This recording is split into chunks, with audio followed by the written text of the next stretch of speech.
Welcome, everybody, to a special edition of Pack Talking with our friend and mentor, Todd Langston, and Ben, and no Dorian. We will, he's decided to leave the podcast, and we're moving on, and here we go. Fuck So, Dorian. no, nothing but No, no. nothing but love for Dorian. No animosity. I'm taking Dorian's slot. He's out. I'm in. Yay! I I love mean, Dorian. That guy's yeah, cool. we love Dorian. There's no animosity towards Dorian. It's just, he decided that it just wasn't working for him. So we just said, okay. So you asked a little bit like how we kind of run this. I just wanted to run questions that kind of come up, and I've gone through a bunch of the old dog psychology podcasts and found things that you've said that really sparked an interest in me, and I think that owners should hear, and so I kind of formed questions around that, and Ben has his own forming of questions. I think he's going to go a little fishing route because you guys have that Oh, that I that didn't think love about that, but I together. could. So, yeah. But the first thing I wanted to say was on one of the more recent podcasts, you said something to the effect that events get connected together with dogs, where you can have an excitement at the dog park, and then you take it into the car and it gets connected, and then you take it out of the car into the home and it gets connected. And all of a sudden you have all these connected events, and you have an excited dog all the time.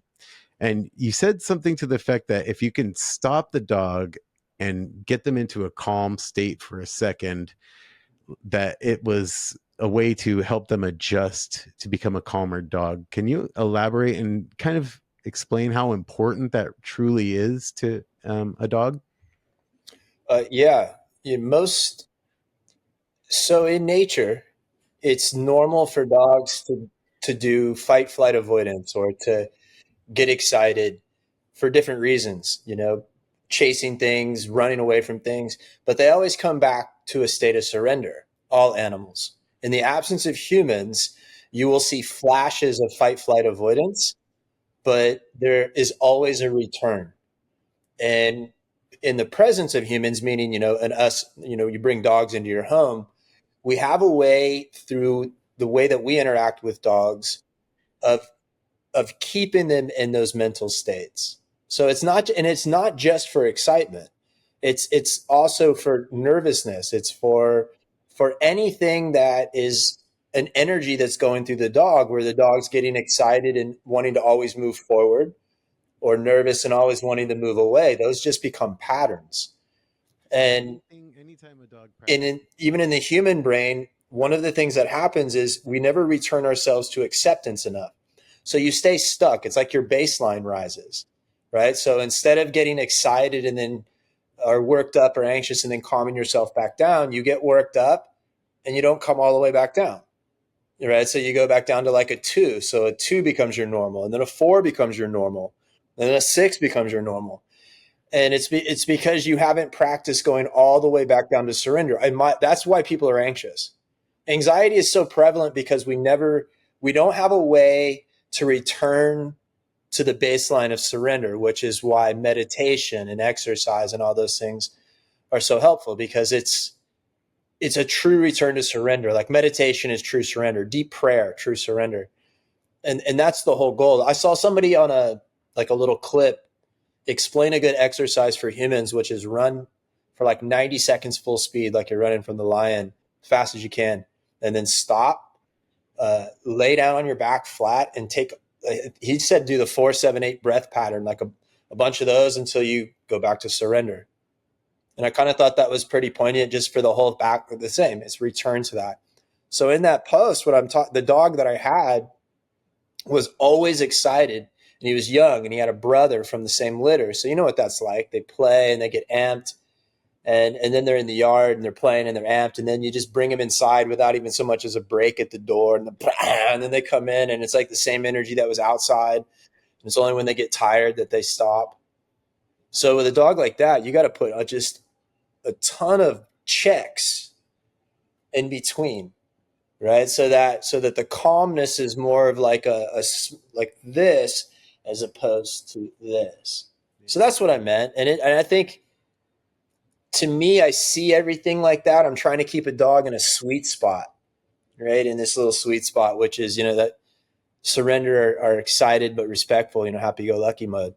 And that's it. That dog was a really good dog, but fuck, that thing he could just turn on. You'd see it. His eyes would get all red, and just, he'd be so up and for him, I had to keep him in that state for a while, several minutes. Do you ever see dogs that I see a lot of times in white dogs, or even like boxers or pit bulls? I'm not sure exactly what it is, but they'll get red eyes even if you're creating balance that's needed. You know what I mean? So you're training them for the day, you're working with them. They'll kind of go through that moment of having stress, I say releasing out of their eyes. You ever see that before where it gets kind of, it gets red. The whole thing gets red. Even not even the eye, it's just even around different soft tissues on it. Yeah, it's, I'm sure in some instances it's just the way that dog is getting rid of, maybe heat energy and other energy, and the dog can be mentally calm, but nothing's absolute. But yeah, more often than not, when I see it, the dog has been in an intense state, and it's part of and it's another way to know that when a lot of times we're done. You can't get a lot more done if you're trying to work with them. Yeah. So it's a way they get a little mushy. Their brains are kind of taking as much as they can. And you see it like, I do see it with a lot of I thought it was odd. That was a Chesapeake Bay Retriever. I tend to see it more in the bully breeds, boxers, the pitties, and stuff like that. Yeah. It just made me think about that kind of similar, but the opposite spectrum kind of, going to the other way. Yeah. Yeah. Cool.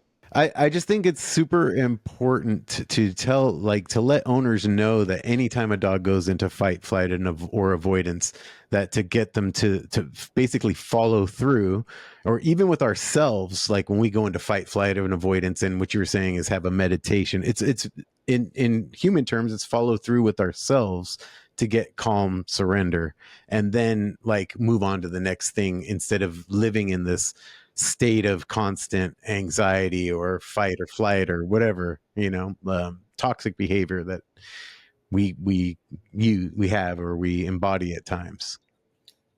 Yeah, the goal of life, I mean, I'm now being older, is to be able to accept, right? So it's not happiness. Happiness is like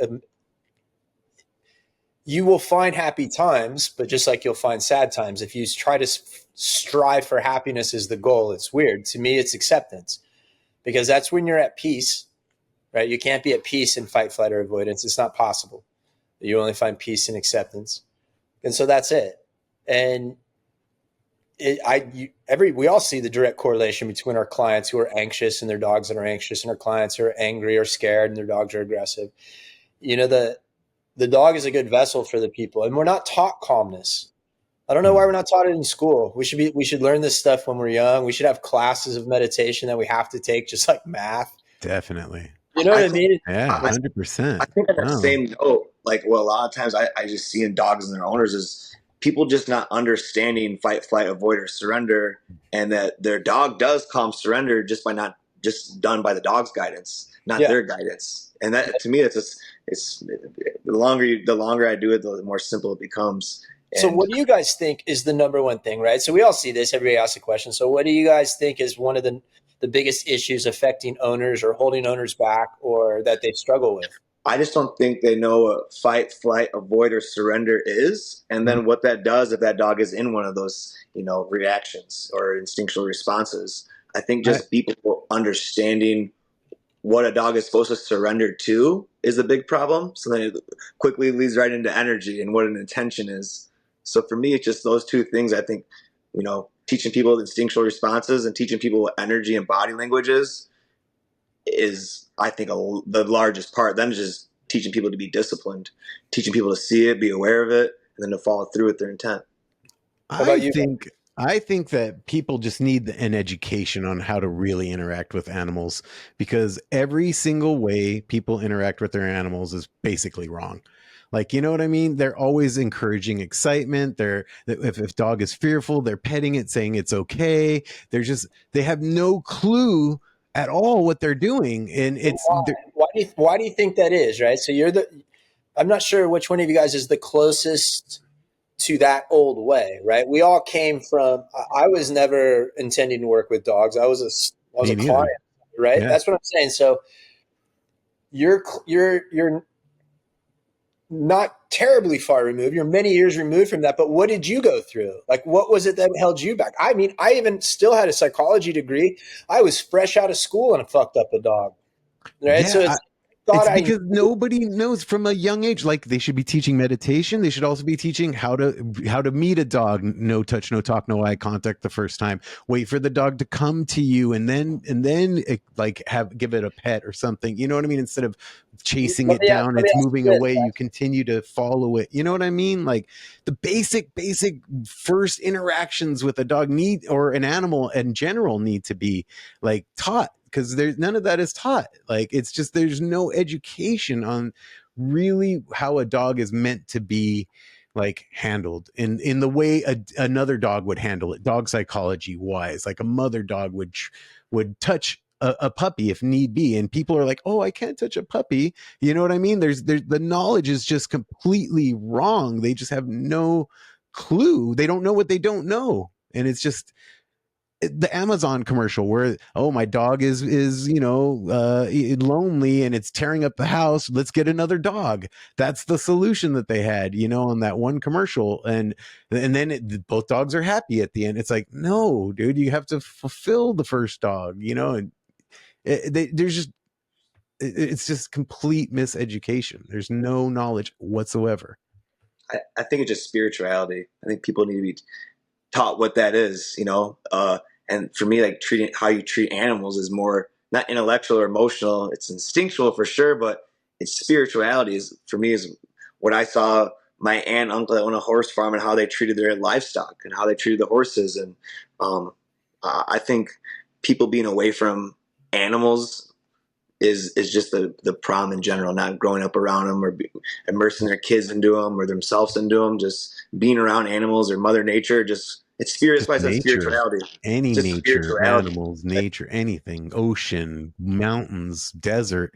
We're just stuck in this like non-natural life. And it's like it's being linked every time because we're never getting into nature. We never get to baseline. You know what I mean? What is a woman?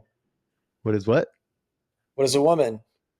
That's the problem. Is that we're not only being conditioned to not know, we're being conditioned to believe that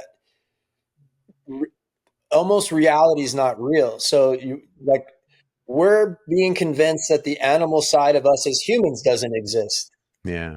Think about this. When you get down to where you can start saying like male and female is ambiguous, you're at a point where there's no anchoring of your reality system. Like, it used to be a religion, and now people don't have anything to anchor anything to. So there's no belief system, spirituality or not. You add to that the fact that everybody's getting a dog for a reason more like medicine than anything else, right? A dog is like something to hold everybody's shit. They just don't either consciously know it yet, or they know it and they just can't admit it out loud. So they say that, I love my dog more than it's like, no. You don't know what that is. You would walk your dog. You would get up and walk your dog. Even the way I explain to people ultimately that in my belief, even the way you see people pet a dog. So if you were to line up 100 people petting a dog, right? And I believe almost all of them, if you look at it, especially after I say this, what you're going to see is the way they do it is for them, right? It's not the act of petting; it's the way they're doing it. It's the fact that it's more of an activity for the human. And when I for my clients, I'm like, hey, one of the things you can do with that, I massage my dog. My touch is almost always massage, and as I go, it's more giving. Right. Mm-hmm. It takes a different type of energy. There's a more awareness. I'm sharing my energy to make the dog feel better. When I pet the dog for me, I'm taking. And that small little thing is happening all day long. So it's harder for people to do the right thing, partly because they don't know and partly because they don't want to know. And partly because it's hard to see. Art asked me a good question, and I'll ask you guys this. What do you think people have the hardest time with? Understanding what a rule is, a boundary is, or a limit is? I think the rule, because that's kind of where everything stems from. You know what I mean? If they know, oh, I shouldn't let my dog jump on me in the beginning, then the boundary and the limitations are no, you don't even need them because you don't have the basic first step in a sense. That's a good question. What do you think, Ben? I don't know. That's a good question. I'm trying to give you a real answer. Yeah, I guess I'll just start with the first thing, rule. Because you don't know a rule, you don't know a boundary, you don't know a limitation. Rule stems from all of them. But I mean, you think of your clients. What do you think they really like? Because I'm actually going from personal point of view. Because I remember somebody having this conversation with me back when we got a puppy and a kitten at the same time.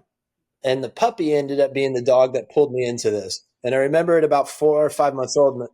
And she's chasing the kitten around like crazy. And somebody's like, you need boundary training. I'm like, what the fuck is boundary training? Right. So I'm like, what does that even mean?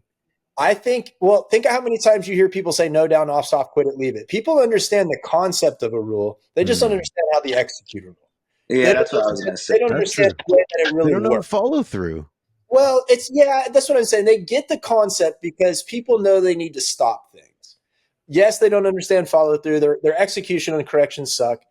But to me, and because when Art asked me this and I thought about it, I went boundary, and he goes, "Yeah, something you can't see, right? Because a boundary is an invisible thing, and it's only tangible to the dog's perception, and we know how to see the dog's perception of these boundaries, almost like they're legitimate lines, right? We can tell when you hit a certain way and the dog does a certain thing.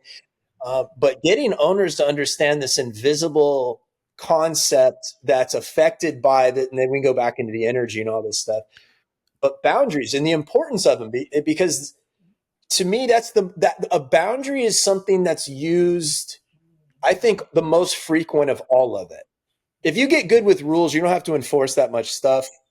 But boundaries are, you open your door, boundary. There's all these times you sit down with food, boundary. There's so many times that boundaries have to be. I think it's a semantics. Rules and boundaries are really closely found, or really, because you could say a rule is you can't grab the food. But you're kind of right, Ben. The thing is that you enforce a boundary the same way you enforce a rule, but you have to establish a boundary to enforce a boundary. So a boundary has to be a line you see clearly, right? So let's say that you don't want a dog to come in the kitchen right here. I've got a little line right here. I have to first establish that line. Like I sometimes encourage owners to use tape. So they have a visual, and the dog does too. And I also talk about tactile differences in boundaries. That dogs can establish boundaries easier when it's like tile rug, because it's easier for the dog to recognize when the owner's applying pressure. Okay, so when I'm on this surface, no pressure, this surface pressure. So that I think works as well. But when a dog crosses the boundary, sometimes, yes, hey, there's touched, which would be the same thing as a correction. There's definitely semantics in the whole rules, boundaries, limits things, because even a limit is almost the same. But again, it's the establishment of it. It's the meaning of it. Like a limit allows play. But a lot of people don't understand it because they stop play entirely. They don't understand that, how to allow something and then have a ceiling on it. That concept.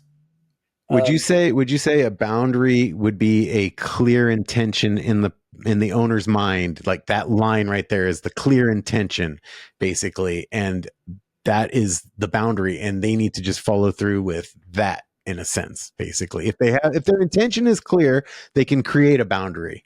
But if they don't know, like, hey, maybe I should make this line to the kitchen, and the dog doesn't, because they don't know, the dog doesn't know. So you know what I mean? There's that blurring. Okay, what's the rule though? Do they say something to the dog? Do they go over there and face the dog? Do they go touch the dog? Do you see what I'm saying? What's the rule when you break the boundary? So boundaries are essentially psychological and physical pressure. They're expressions of psychological is how you enforce it. So but all enforcement is that. So that's where you could start to question, is it the same as a rule or not? Yeah, I get what you're saying, but a boundary is an expression of that. And you're defending a line versus an action, right? So you're saying if you cross that line, you're going to get these things can happen, versus if you practice that behavior, those things will happen. I mean, there's small differences in it. I wonder if the question is within itself, or the answer is within itself.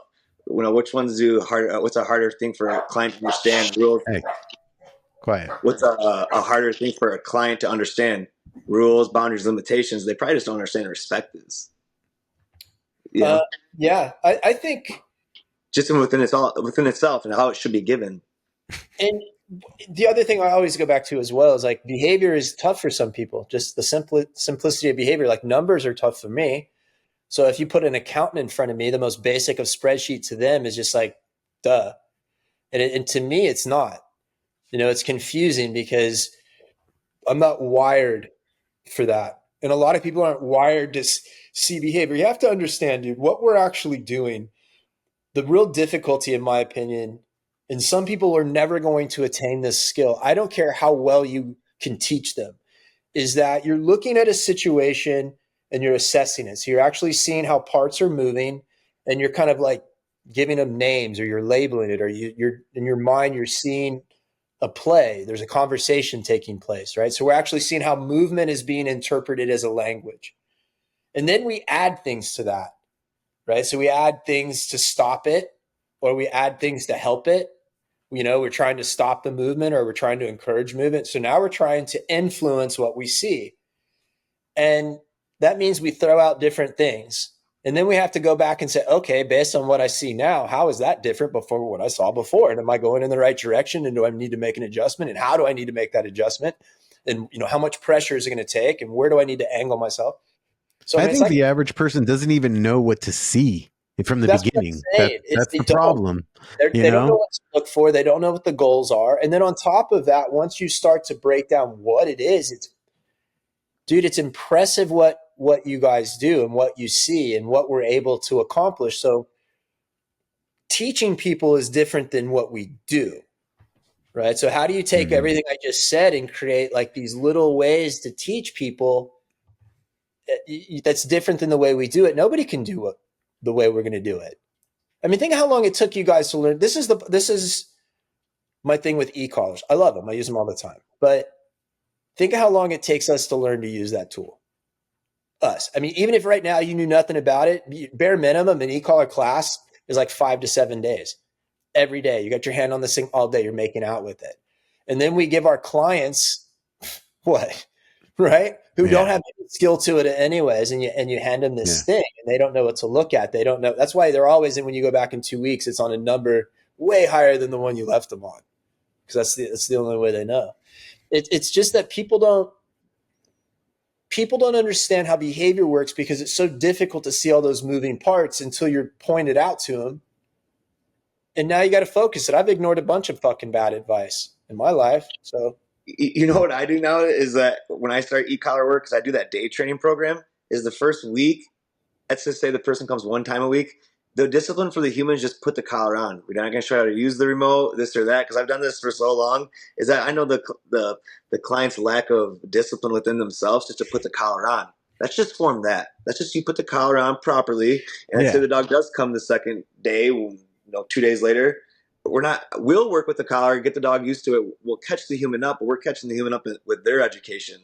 The dog will be off leash trained 2 weeks before we even show the client, because like you said, it's nothing to do with dogs anymore. It's just, that's a good idea. You got to keep it simple, right? You got to keep it as small and as simple as possible, and the most relevant pieces of things that you want them to take from it. I think analogies are good.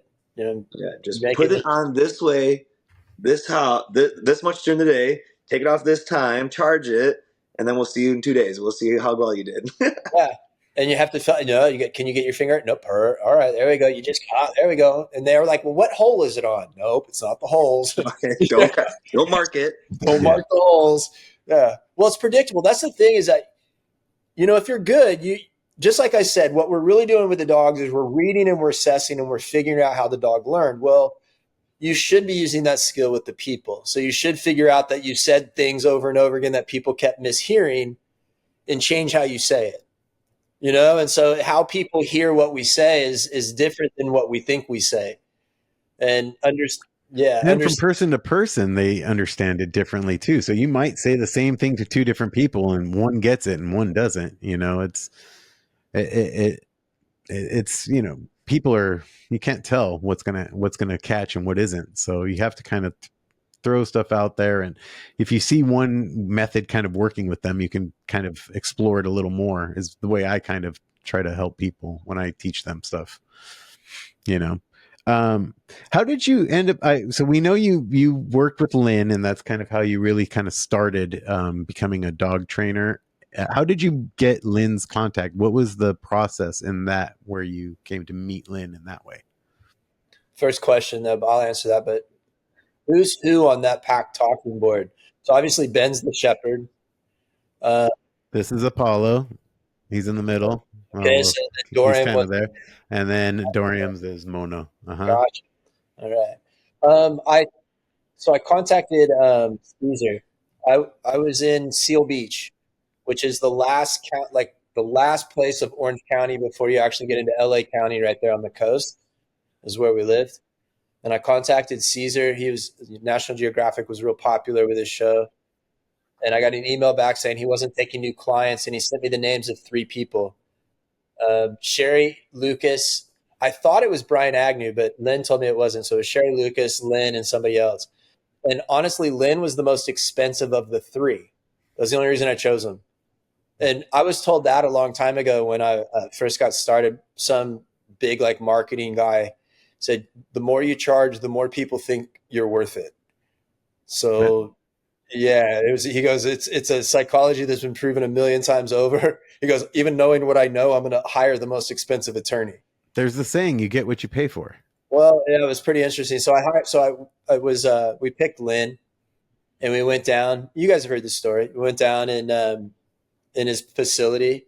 It was interesting though. It was a who's who. So Brian Agnew let us in the gate, and Heather Beck was there cleaning up the place because they had both just recently worked with him. And did you know Colleen at this point yet, or no? No, I met Colleen while I was doing the program. Colleen showed up one day. She was had some questions, and we did some long line work with a dog with her. And that was the first time I met Colleen. So she had recently done the program as well. Oh, okay. Nice. Yeah. And God bless Colleen. I love Colleen. She is an amazing trainer. And I miss her. I miss talking to her. She's an amazing trainer. I think hands down, without question, she's the best female trainer that exists. I think she's a model for the women who want to be trainers to use. Yeah. I think she's got the right balance of energy. I've never seen her bothered. I've never seen that girl bothered about anything. That's awesome. Frustrated and stuff. I mean, not bothered, but she never got frustrated. She's got that middle kid syndrome. You were saying how the other trainers would be sleeping on her floor and she wouldn't be bothered by that. There's no way I would roll with that, man. I like my room, myself. Fuck you guys. She was cool. So that's how I met her. That's beautiful. Did you have a fishing question you wanted to throw out there, Ben? Because I remember you saying you wanted to. I didn't have a fishing question. Pop it out. Fish with dogs. I don't have a fishing question. I had another question. Oh, I thought you said I have them because you said you were going to bring up fishing. I had a question to ask. Oh, go for it. You know what's so funny is I have my thing on do not disturb, and I know my wife went in there and said, one call you need to answer is this one. So the one person that can slip through is her. But sorry, I think I may have got kicked out of the video for a second there. No, but I did have something to just to bring up is, I love Caesar's method, and I use it daily to myself, to my clients. It's a huge piece of, astronomical piece of my understanding about dog psychology. But one thing I don't really use is pack trims, front, middle, and back. I don't. I guess I just don't see it as clearly, so therefore I don't use it. I can subscribe to it. Yeah, I just don't 100% understand it, and therefore I don't 100% believe it, and then I just don't use it. Len says the same thing. You're not alone. Oh, does he? Yeah. This came up in an early podcast with us. I'm interchangeable with it. I use it more to represent mindset than clear indication, right? It's more families have roles. Okay. So in nature, you're more confident. These are the roles. They're going to give direction. They're going to protect. They call them, and I'll say, and they call it front. So I'm very interchangeable with words I use. I don't stick to I'm not a copyright dog trainer for a lot of dog trainers. They want their name on like, you know what I mean? Like they have to have like They these have to have things. a certain term adjusted. Yeah, to yeah. that. And I don't subscribe to that. So to me, I'm more like going, all right, as the dog gets confident, these are the tendencies, and as the dog gets more sensitive, these are the tendencies, right? And I'll use more forward moving and backward moving, right? So I talk about moving forward and moving away, more descriptive than I would talk about front and back. Yeah. Yeah. But I love that the way that you broke it down a long time ago. The brain goes backwards, avoidance of flight. The brain goes forwards with fight, and you want that dog in that middle spot. I that to me resonates more with me than I any of use them. this in my, so I do a lot of online appointments, and I have a little graph that I use, and then I'll do something like this, and I'm talking about, so the brain's either moving forward or it's moving away, and our goal is this little neutral spot here in the middle, calm, surrender, happy go lucky. I've got a whole strategy for when the brain's moving forward, and I got a whole strategy when the brain's moving away, and it's like two different people. And this is where I introduce people to the concept of like characters. I'm like, because nobody really naturally does both of those well. So like if you happen to be sensitive and your dog moves away, great, you're more equipped to deal with that. But if you're sensitive and your dog's moving forward, fuck, we need all these tools to help bring the dog's intensity back. It's the intensity that people are struggling with. It's not pack position. It just so happens that fronts are intense as fuck, right? So I believe I'm trying to help people more with the intensity of their dog's energy. And what I also point out is that the reason that exercise is first is that if your dog is a high or very high energy dog, the opportunity for it to become tens in either direction is there. So it's this natural born energy that can go into the high intensities of like the red zones, fight or flights, right? So the same intensity is going into a red zone fight as a dog that's shitting itself and pissing on itself, that's trapped in the corner, that Scratching ended up, yeah. Mm-hmm. Clawing, so yeah. Mm-hmm. when you see that, because I'll adopt essentially the same strategies in many ways with like a heavy vest. So if I have a dog that's batshit crazy that wants to fuck things up, and I have a dog that wants to run away as fast and as far as it can, the first thing I want to do is exhaust both dogs and put a heavy vest on both dogs to reduce the intensity, so I get them out of that animal state to a more working state, right? So I'm bringing the intensity back into a closer to the middle. And it doesn't matter that one wanted to kill. Like I had 2 deaths this week with dogs fucking up other dogs. And so it's just intensity. It's not intention. Usually these 2 were, but in the past. But that to me is what I see anymore. Is I see it so simple. It's almost fucking too simple with that. Simple, not easy. Simple, not easy. So I agree with you, Ben. And I have to say, one of the moments of the workshop that sometimes I'm the most is when they'll bring all the dogs up on stage and Caesar fires off, this dog's this. And, and for the last day, we've been looking at that dog like fucking punk everybody and do these things. Then it gets up there and then you see this and it switches. And I have to say, dude, I don't always agree with them anyway. So there was a dog that got adopted. When I adopted Blue, somebody adopted a Husky. And yes. And I insisted that dog, and the concept that everybody was using, I'm like, dude, that dog's not middle. I go, that dog's in front of the middle, dude. That dog's definitely more front. I go, that dog's confident. And I go, and it ended up being that. I mean, he did a good job. He got the dog really well. He did a great job with the dog. But even I remember that dog because Carly wanted to adopt it and bring it to one of her friends. I was like, no, dude, I'm not bringing that dog home. No chance. I don't want to work with that. It's too much, dude. That dog was Looney Tunes. I was like, no. Do you guys ever disagree with them? No, what's the thing with the front, middle, and back? The craziest shit I've ever seen Caesar do is one time he had all his puppies. He's like, yeah, he's a front. You could see it in his eyes. And a bunch of us were standing around. We're like, oh, yeah. And I was like, no, dude. I was like, no, I don't see in their eyes. And he brought up all these dogs in front, middle, back. And what I think front, middle, back is something that I still label dog when I'll see it, but I'm more quick to change my mind on it, which I don't really change my mind on behavior as much as I do pack position. Well, I think pack position can change, so exactly. Energy in the moment. Pack position will change based on the energy around them. But The idea of why I do it though is to attribute to Caesar, because I still believe that Caesar is the best, and he sees things that I can't see, and he sees things so clearly. And I remember that dog, he did call it a middle, but then he changed his mind to a front, I believe. And then it was one of the times I remember that he changed his mind on a dog. The husky? Yes, Mm-hmm. that was the I don't only time I remember ever seen. changing the mind on that husky. I thought he kept it as a middle. The only reason I think that he changed his mind, because when he did that, that dog he showed us that was the front was that dog. Was that husky? Do you remember that situation, Bobby? I remember him showing, look into the eyes. Do you see? Do you see? And I was like, I don't see it, bro. I told him I don't see it. Like I can't. I'm not as good as you. And to be honest, when it comes to fronts, that I have the least amount of knowledge of fronts, because I don't work with front dogs. I work with dogs that want to fight once in a while, but I don't know front of the pack that well. You own one. Lena is not. She's back. She really is. So? I know so. You'll see that they're tolerant. They'll let you do a lot. Somebody sent me a video one time. They were working with this Belgian, and he was asking for some advice, and he was doing basic stuff. I go, dude, you need to change your energy and connect with that dog. I go, he's letting you take him through the motions, and he looks like he's probably about done. Right? Dominant dogs are interesting. They're real tolerant in a lot of ways. They're not always going to try to fuck you up. But what you'll see is one of the things Caesar always talks about is the eye contact.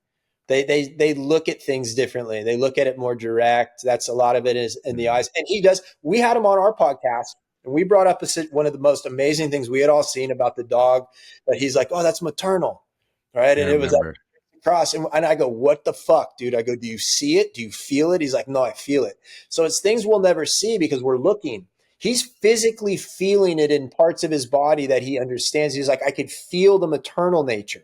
Because you're paternal. He specifically said when you raise a bunch of puppies, you see a bunch of puppies, you see being born, that because that's what he attributed that moment to, if I remember correctly. When you had that podcast, he was like, I saw the mother coming out, and Yoa was like not seeing the mother coming out. None of us saw it. I wasn't even there, but I've heard the situation.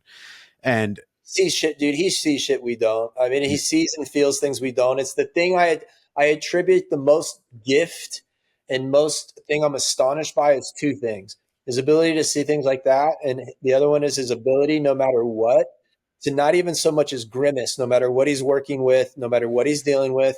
I've seen him I ran into the trailer one time. The trailer was rocking, and I was like, "What the fuck?" And I ran into the trailer. And I looked to the right, and Caesar's on his back on the stairs that go up to the bedroom on the trailer that's down by the tent that he used to stay in. And he's on his back, and he's holding a dog, and the dog he's holding is trying to fight a dog that's in the bathroom, right? So he's on his back, really funny looking position. And the thing that still I remember to this day is how peaceful he looked. It was like a religious experience. He's on his back. He's totally meditating.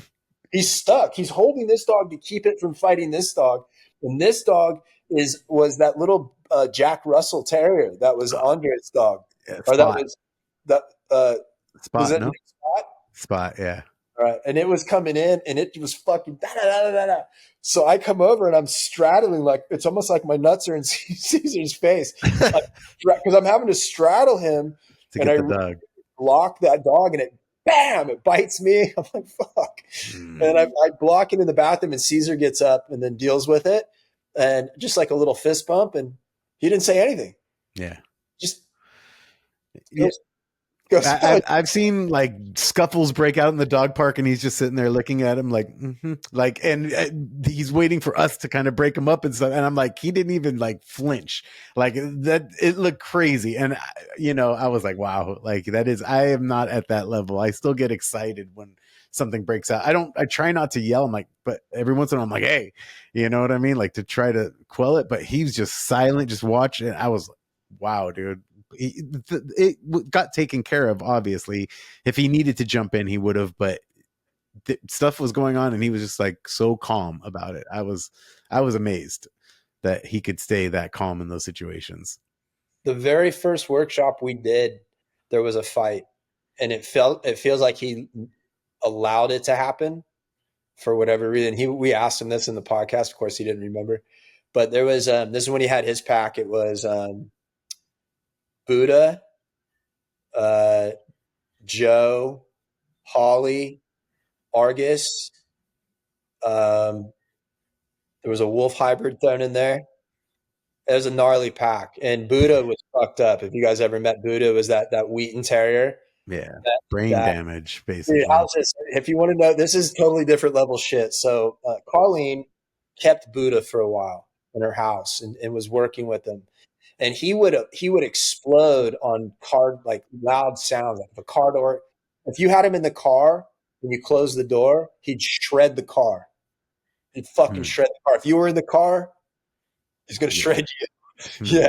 And so I remember she had just come out of this is how she described it. She had just come out of the shower and something happened. A door slammed, something happened. She didn't know he was out.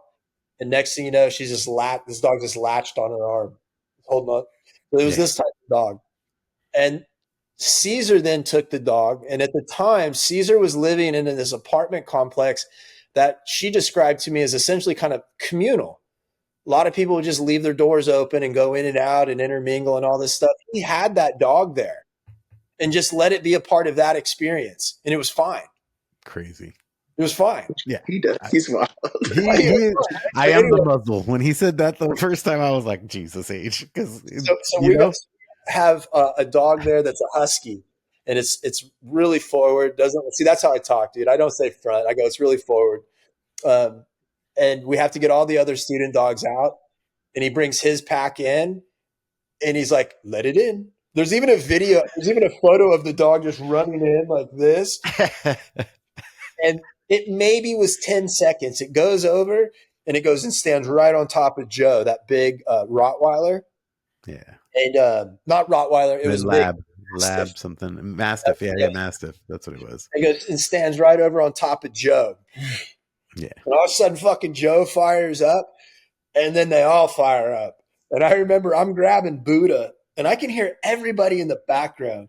And I did some real lazy ass fucking sissy kick to try to I'd scooped up the dog and tried to kick. It was Buddha was hooked on to the dog, I think. No, Buddha was hooked on to Joe. Oh, and I grabbed Buddha and I tried to get him off. And then Caesar comes over and he just grabs Buddha with one hand. He's like, snatches him. You feel the power and it's like a superhero grab. You go, damn. Give me a leash. And there's a photo of me and Colleen and Jennifer Gray standing over on the side. And I still remember I was standing there going, but I was trying not to let anybody see it. So I was so winded, both, probably adrenaline wise. And I don't think I was breathing during that whole experience. And Caesar points out that even my pack, they know not to make a sound. And so I think it was like a test. He was like, seeing, because that was my first workshop. Colleen had been there for a long time, and I'd just met him. It was Friday, so I'd only known him today.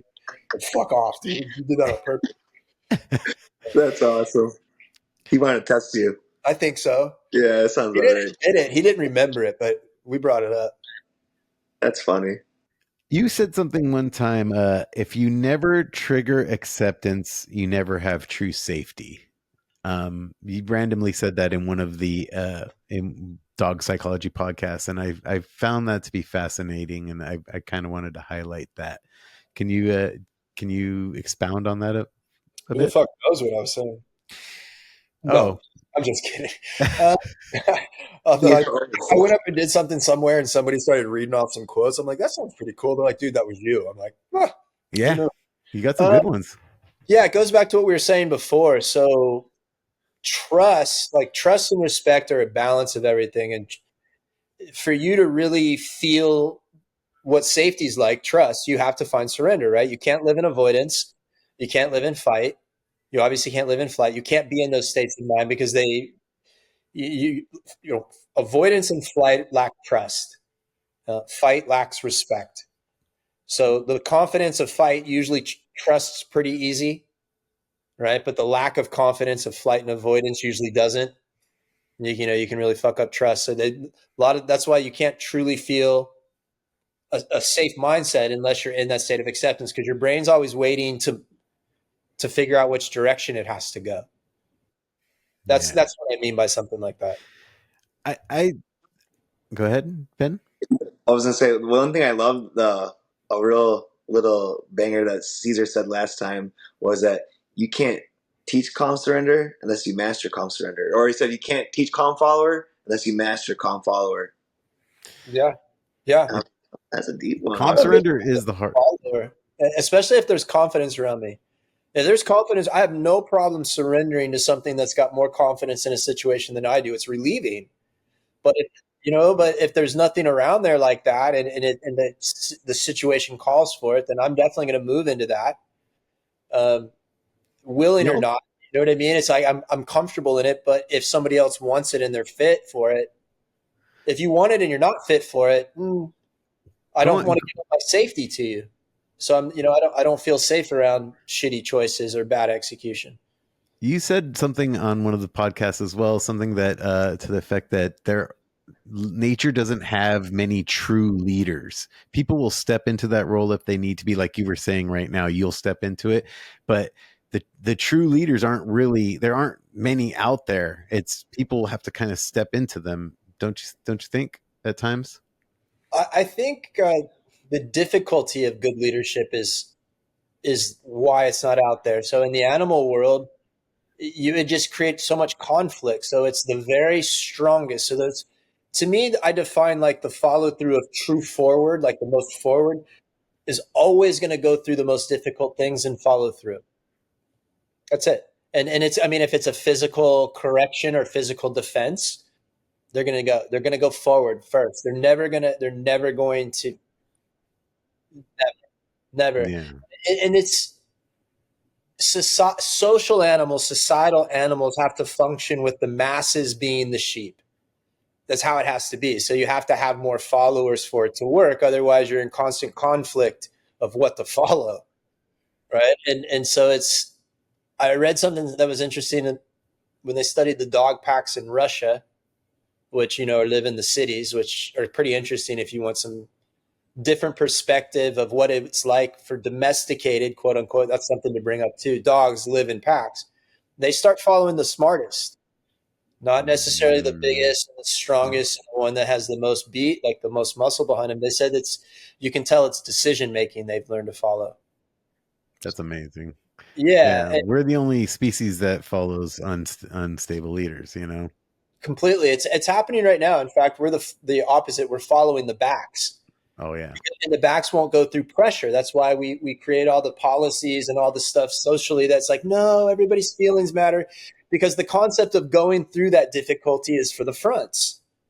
And now over time, the backs has attained positions of leadership because that's allowed in the human world. You know what's crazy? You ever see how old the forefathers were that started the country? They're like 18 to like 35, and like Benjamin Franklin was the oldest one. He was like 40 something. But like everyone is in this real prime age of their life, being the most masculine, take care of shit state of mind you can be in. So I don't know. It's don't want to talk about politics, but if war breaks out, you'll see it quickly happen. Right? Mm-hmm. When shit gets real, the masculine and feminine really pops up again. Like if there is no like electricity, no like you're in a war torn state, the woman is gonna step back and let the man protect them 9 times out of 10. You know what I'm saying? It's just that it's kind of like there's no atheists in a foxhole. You know what I mean? It's you go back to like your primal, like most natural thing, and it's that natural is male and female. I don't get mad at me. I believe it, that because that's the truth. Go ask a rooster to lay an egg. It's not going to happen. You know what I mean? No matter how much the rooster believes he's a chicken, he's not going to lay an egg, and that's it is what it is. So I don't know. It's sad that we can't even just decide whatever you want to identify with. That's fine, but the basic biological thing that's undeniable. in my opinion. And that's where the problems are, is you can't say something that's completely undeniable and then say it's false. And then everybody says, okay, yeah, it's false. It's like, what do you guys, what? I had a client that I've had for years, and they've been always struggling with these littermate German Shepherds. They're giant German Shepherds, littermates. But when you guys made that podcast with Caesar, and you talk about feminine and masculine energy, regardless, I told these clients to go watch that. I go, I think it's going to be a great way for you to see when you should act feminine and when you should act masculine for your dog. I think that's a great direction for that. And, the people that I did tell to go do that end up being, homosexual or gay. So I was I'd known him for years. I thought it was kind of a dicey thing to say. Racist. This is terrible. I'm being honest with you, is what it is. I'm being honest, and I sent that to him, and I swear to God, years of me, I don't want to say dealing with this client, but working with this client, they finally made the switch in their mind.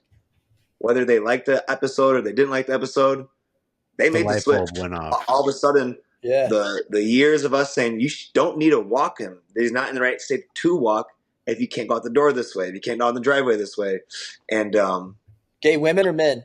It was women. Yeah, it's different.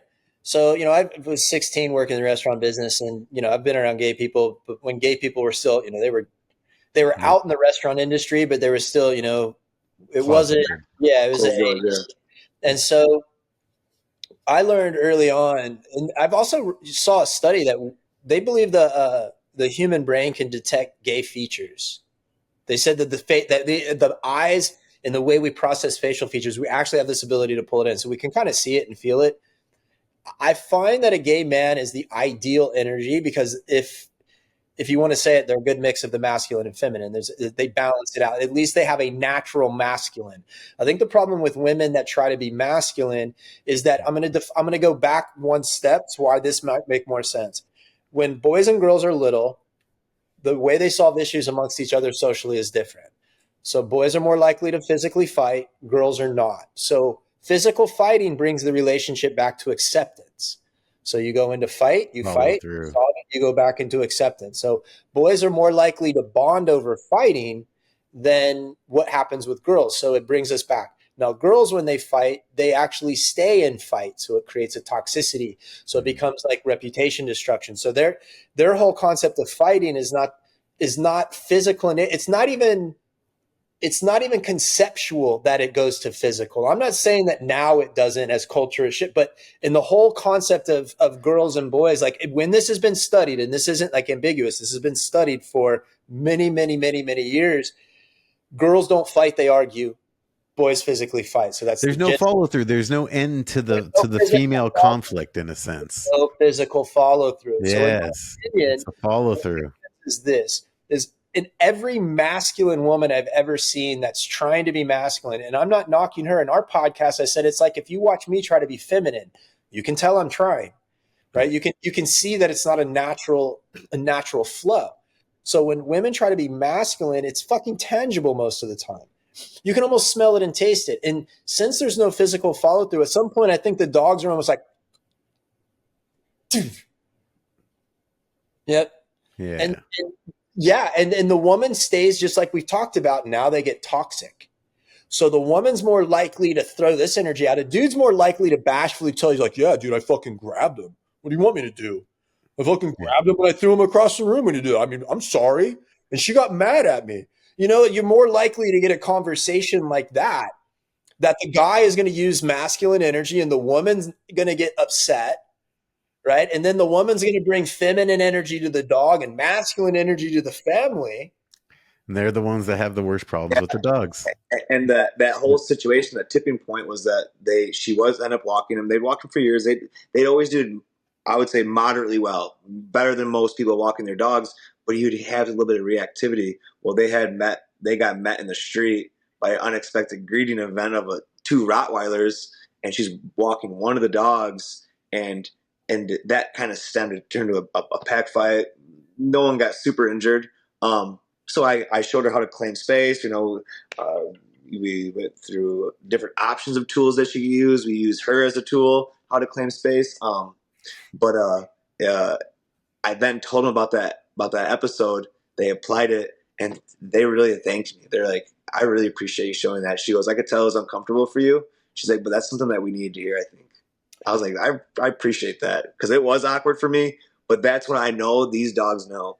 You know what might be good for you if you get a conversation is ask them what clicked, because it might help you be able to figure out how to find the message for the next similar thing, because it's the same thing with feminine men. Dude, I just had this appointment where I had an effeminate man just getting fucked over by these real simple dogs. And one of the messages I make painfully clear to these guys in a very fun and playful way is like, don't worry about what I'm saying. You need to be worrying about how you feel with what you're doing. Like the technicalities are almost meaningless. You know what I mean? It's like it gets to the point where when the energy is that off and they stay focused in that intellectual, that what do I do? What do I do? And over the years, there's one energy I won't cross. That we've talked about this on our podcast. There's one energy I won't cross. It's when I know that I've got a gay person living a straight life. I won't touch it. But I've talked to the other trainers about it, and anytime I come across it, the dog's always in chaos. Commonly, the person's in chaos, so it's just a reflection, you know. That's what you would think. Yeah, well, it's obvious. The dog, it tells you the truth. You know what I mean? The person will tell you the story, and if the dog is that conflicted, I remember the clients though. They said it was something about them being mothers that can do masculine energy, like how moms take care of boys, or necessarily, or moms take care of their kids. That's what you said the female masculine energy was a female bear protecting her cub in one of your podcasts, and I thought that was awesome, the way you basically said like there's no energy in nature stronger than a female bear protecting her cub, but it's a female and she's got follow through. That's what the thing is. It's a follow through that really makes the difference in the other animal. And that's what people do. That is the biggest problem. There's animal on the fucking planet outside of stopping a big male bear mating, maybe. Yeah, dude, a female animal dude. Deer will stomp animals to death protecting babies. Dude, absolutely. Yeah, so it's what it is it's the faux sense of our culture has dictated, and this is the part where women can do anything to a capacity until a certain physical nature is needed, right? And so let's say that you're a super powerful woman in a business world. That means you move people around. So you are in fact the boss. You might do it amazing. So you should gain trust and respect from your followers. But if the perspective is based on being able to do that, you can still go over and do follow through to this 85-pound Rottweiler that may call you on it. That's where it doesn't jive. But it's the same thing for the male too. I'm not just saying just because you're a man, you got masculine energy. No, right. But to translate, it's more easy to tap into, though. You know, it is what it is, dude. I've got so much of it now. What was that? I don't want shit. I don't want static anymore. When I was in my early career, I started when I'm 30. I started when I was 33, 32, 33. Just like you were saying earlier about like the age of the people that started, you're in your prime, dude. I'd take anything on the chin. Now, no. No. Well, you've gotten wise. You know which battles to pick, basically, in a sense. You know what I mean? That's intelligence, by the way. I said he's just better at not getting fit. I did pretty good. I've only had a few significant bites, and by a few, the first one I remember, I'd been doing it a year or two, and I got bit by a dog just back from Afghanistan, an Anatolian Shepherd.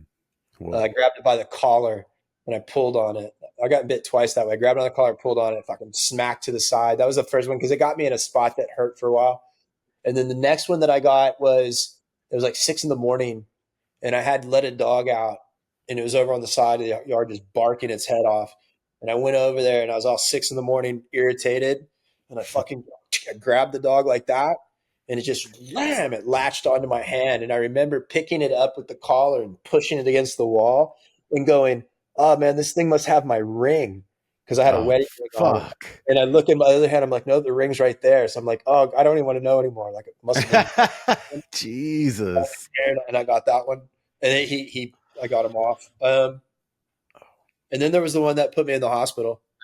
Where I've heard about this one. Yeah, but think about just the art of not being able to get bit isn't in the moment of. It's how you handle the situations too. More, you're like, no, you can keep that dog right over there. You can put the muzzle on this. Mm-hmm. You just go about things where you shouldn't. I don't think, especially where I'm at in my career, if my trainers get bit or if I get bit, it's a mistake every time on my end or our end. You know what I mean? So as you get better with dogs, you shouldn't have to get bit as much or to any point at all. It's usually your consequence, though. You know. I agree. I've got some friends that get bit a lot, and I'm like, "What the fuck are you doing, man? How do you keep getting bit like that? Don't do that anymore. Don't do that. Exactly. don't do that anymore." You guys have any more questions? No. Well, I could go on and on, but we're at an hour, and I know you have things to do. But hopefully we can have you on again, and we can do this again. Of course. Yeah, all right, brother. You take care, Todd. Hey, thanks for coming on. Give us your time, we appreciate you, and thank you. Absolutely. All right.